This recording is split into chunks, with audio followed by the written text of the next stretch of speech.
The line at the downtown bank moved slowly, the air filled with the soft hum of printers and the rhythmic clicking of keyboards. Sunlight streamed through the tall glass windows, glinting off polished marble floors. Among the customers waiting was an elderly black woman in a neat floral dress, her graying hair pulled back under a wide-brimmed hat. She clutched a small purse and a check in her trembling hand.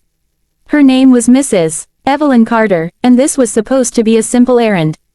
Her son had mailed her a check to help pay for home repairs, nothing fancy, just fixing the old porch steps that had started to rot after years of rain. She hated asking for help, but her son insisted. He'd always been generous like that, ever since he'd become successful in business. Evelyn stepped up to the counter when her turn came, smiling politely at the young woman behind the glass. "Good morning, dear," she said softly. "I'd like to deposit this check, please." The teller barely looked up. Her name tag read, K.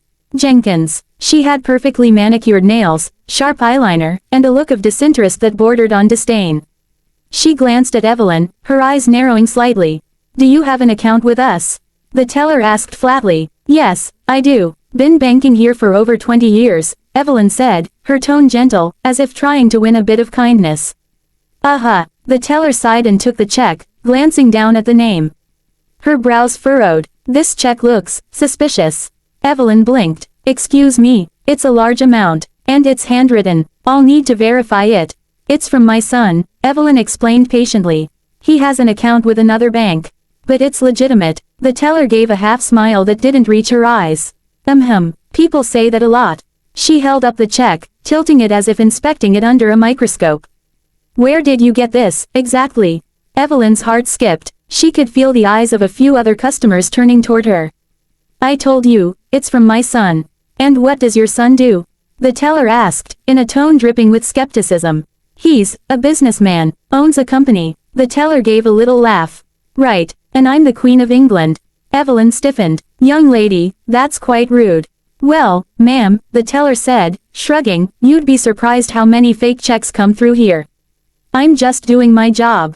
Before Evelyn could respond, the teller stood up and walked to the manager's office, whispering something. The manager, a middle-aged man in a suit, gave a dismissive glance and waved her back. The teller returned, smirking slightly. "Yeah, we can't accept this. I'm afraid it looks fraudulent."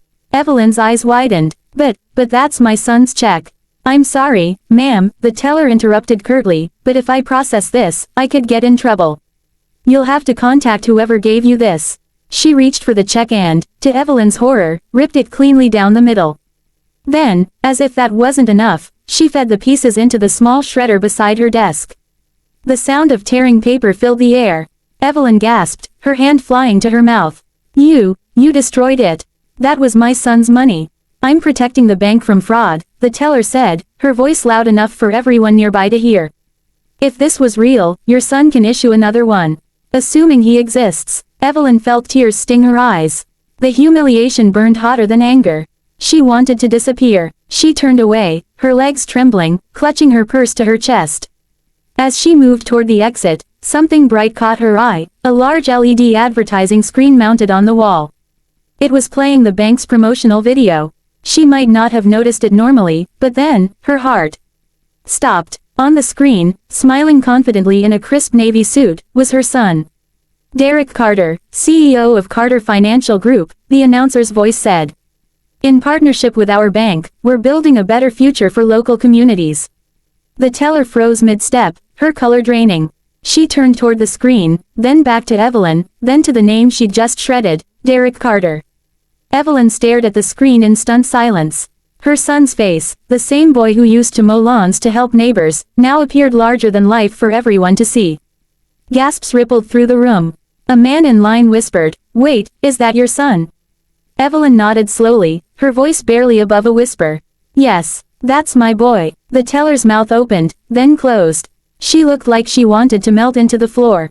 I didn't realize." Evelyn turned back toward her, dignity returning to her trembling frame. "You didn't need to realize," she said softly but firmly. "You just needed to treat me with respect." The branch manager came rushing out, his face pale. "Ma'am, Mrs. Carter, please forgive this terrible mistake. If I'd known." Evelyn held up a hand. "You didn't need to know who I am or who my son is." You just needed to know I'm a customer.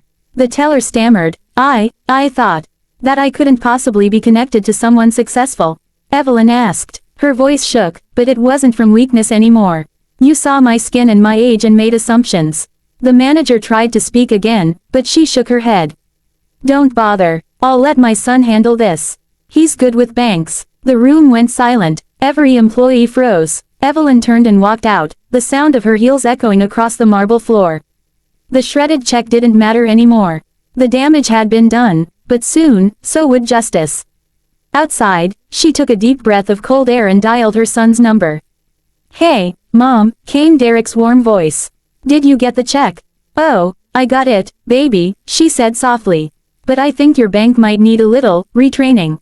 There was a pause. What happened? She told him everything, the stairs, the words, the check, the shredder. By the time she finished, Derek's calm tone had turned to steel. Don't worry, Mom, I'll take care of it personally. Back inside the bank, the teller watched as the promotional video looped again, Derek's smiling face filling the screen. The caption read, "In partnership with Carter Financial Group, empowering every customer with dignity." Her stomach churned, because soon, she knew, that very customer she'd humiliated would be back, with the CEO himself. And this time, it wouldn't be just a check she'd have to answer for.